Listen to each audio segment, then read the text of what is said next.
রাত পোহালেই আমার জায়ের সাথে আমার স্বামীর বিয়ে। আমার তার সাথে ডিভোর্স হয়নি, এমনকি আমি আমার স্বামীর ঘর ছেড়েও কোথাও যাইনি এখন পর্যন্ত।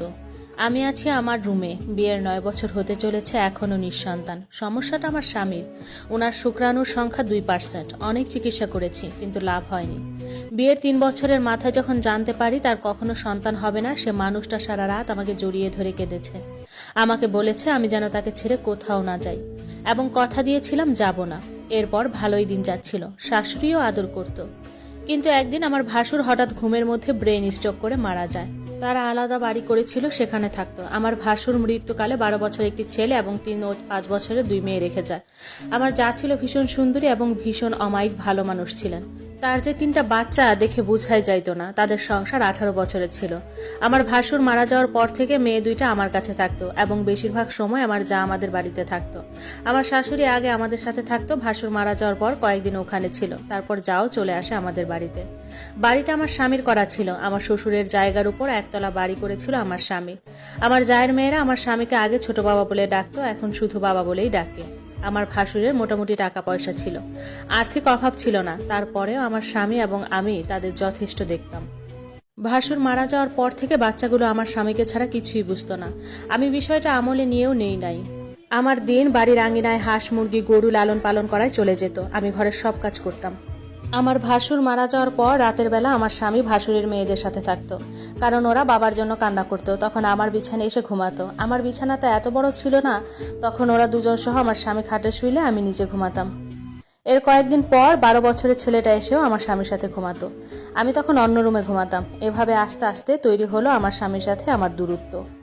আমার ভাসুর মারা যাওয়ার বছরখানেক পার হওয়ার পর খেয়াল করলাম আমার শাশুড়িও আমাকে তেমন দেখতে পারে না। সবকিছুতে বড় ভাবিকে প্রাধান্য দেয়, এবং আমার স্বামীও আমাকে গুরুত্ব দিত না এবং সময় দিত না। সবকিছুতে ভাবি ভাবি করত।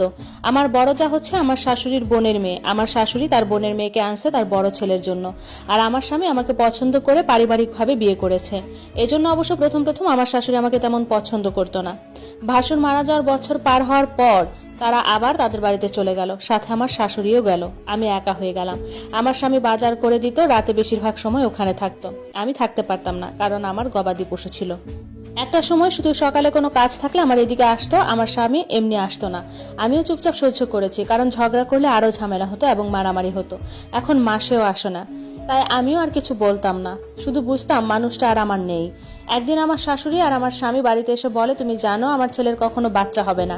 আমার বড় ছেলেও মারা গেছে। আমি চাইছি বড় বউর সাথে আমার ছেলের বিয়ে দিয়ে সাথে 3টা সন্তান পাবে। আমাকে 3 লাখ টাকা দিয়ে দিবে, আমি যেন চলে যাই। যদি থাকতে চাই থাকতে পারবো, এরকম বলল। আমি ততদিনে বিষয়টা আন্দাজ করতে পেরেছি এরকম কিছু হবে। আমি আমার স্বামীকে কিছুই বলিনি, কারণ তার সাথে আমার এক আকাশ অভিমান জমা হয়েছিল।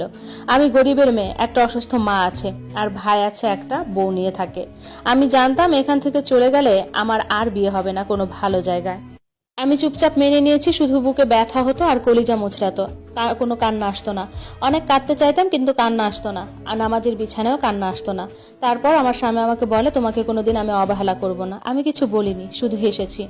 ওরা চলে যাওয়ার পর কান্না আসে নাই, শুধু আমার গরু ছাগল আর মুরগিগুলো জড়িয়ে ধরতাম একটু পর পর।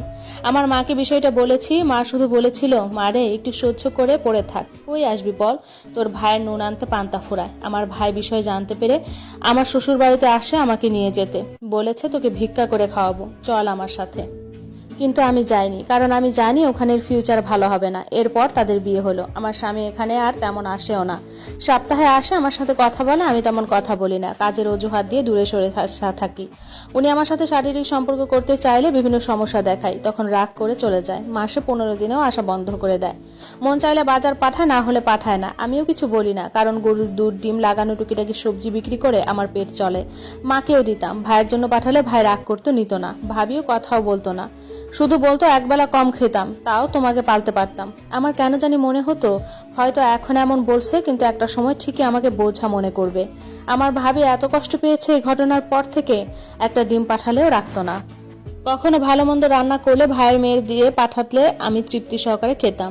শ্বশুর বাড়ির সবার সাথে আমার দূরত্ব হয়। যে মানুষগুলোকে কত আদর করে আপ্যায়ন করে খাওয়াতাম, কত ভাব ছিল, সে মানুষগুলো এখন আমাকে দেখলে কথাও বলে না, খোঁচা মেরে কথা বলে আমি কেন ডিভোর্স দেয় না, হ্যান ত্যান। আমার শাশুড়ি আসে না, তেমন একটা কথাও বলে না।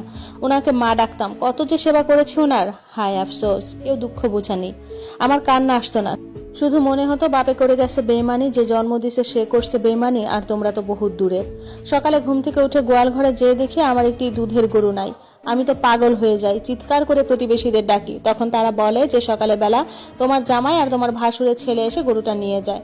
আমি পাশের প্রতিবেশীকে আমার হাঁস মুরগি গরু দেখতে বলে কোনো রকমে বোরকা পরে ওদের বাড়িতে রওনা দিই। ওদের বাড়িতে গিয়ে দেখি গরুটা জবাই করে মাংস কাটতেছে। আমি চিৎকার দিয়ে কান্না করে উঠি। ওই গরুর মাংস দিয়ে আমার ভাসুরের মেজবানি দিয়েছে, আর এটা ওদের গ্রামের সবাইকে নিয়ে খেয়েছে। আমার প্রতিবেশীদেরও দাওয়াত দিয়েছে। শুধু আমার জন্য এক মুঠ ভাত ওঠেনি, সারাদিন কিছু খাইও নি, শুধু গোয়াল ঘরের দরজার পাশে বসে কেঁদেছি। প্রতিবেশী কয়েকজন মুরব্বী বলেছে, তোর কপালে সুখ উঠে গেছে রে বউ, তোর কপালে সুখ নাই। একজন আমাকে ভাত দিয়ে গেছে, খাইনি। পরের দিন সকালে সেগুলো পানি দিয়ে খেয়েছি। পরের দিন সকালে গরুর গোবর দিয়ে খুঁটো বানাচ্ছি সেল করার জন্য। এগুলো জ্বালানি হিসাবে ভীষণ ভালো কাজে দেয়। আমার স্বামী কয়েকজন লোক নিয়ে আসে, তাদের গোয়াল থেকে বের করে গরু দেখাচ্ছে। আমার এখন 2টা গরু, একটা বাছুর সহ মোট 3টা। আমার স্বামীকে বললাম গরুগুলো সেল করো না, আমি এদের ছাড়া থাকতে পারবো না। আমার স্বামী আমাকে বলে, তোকে থাকতে বলছে কে, চলে যা। এগুলো নিয়ে ওর আর আমার মধ্যে অনেক ঝগড়া হয়। আমি তো গরু বিক্রি করতে দিব না। তখন সে আমাকে অনেক মারে ওই মানুষগুলোর সামনে। প্রতিবেশীরা ধরতে আসলে তাদেরও গালাগালি করে পরে গরুগুলো নিয়ে যায় পিকআপে গাড়িতে করে। আমার গোয়াল ঘরটা হাহাকারে ভরে ওঠে। চুপচাপ কষ্টগুলো হজম করি, কারণ যাওয়ার জায়গা নাই।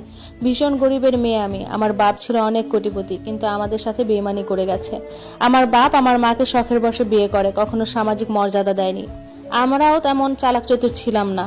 আমার বাপের কোটি কোটি টাকা, ওনার শহরে 13টা বিল্ডিং রয়েছে এবং 15টা কাভার ভ্যান, পিকআপ, বাস এই ধরনের গাড়ি রয়েছে। ওনার প্রথম সংসারে 1 ছেলে 1 মেয়ে। তারা ভাই বোন দুজনেই MBBS ডাক্তার। আমার মাকে বিয়ে করার 5 বছর পর আমার বাবা মারা যায়। আমার মা সেখানে গিয়েছিল কিন্তু কোনো কিছু পায়নি, উল্টো আমাদের জারজ বলে বের করে দিয়েছে। আমার ভাইয়ের তখন 3.5 বছর আর আমি আম্মুর গর্ভে ছিলাম। এরপর মা আমাদের নিয়ে মানুষের বাসা কাজ করে সুখে দুঃখে মানুষ করে। আমার ভাই কৃষক, পড়ালেখা একদম করেনি। ও 7 বছর বয়স থেকে মানুষের দোকানে কাজ করত। আমি কোনো রকমে ক্লাস 9 পর্যন্ত পড়েছি। এরপর ওনার সাথে বিয়ে হয়ে যায়। যাই হোক, একদিন ওরা সবাই এ বাড়িতে বেড়াতে আসে। আমি রান্না বান্না করে খাওয়াই, কাজের অজুহাতে রান্নাঘরে বসে থাকি। আমার স্বামীর সামনে খুব একটা বেশি যাই না, কিন্তু আমি তাদের খুশি দেখেছি। তাদের কত সুন্দর সংসার, 3টা বাচ্চা। আমার স্বামীর সাথে তার বউয়ের মাশাআল্লাহ খুব ভাব, একজন আরেকজনকে চোখে হারাচ্ছে। আমার শাশুড়ি তো ভীষণ খুশি। দেখে মনে হলো তাদের কত সুখী পরিবার, আমি শুধুমাত্র একটা আগাছা।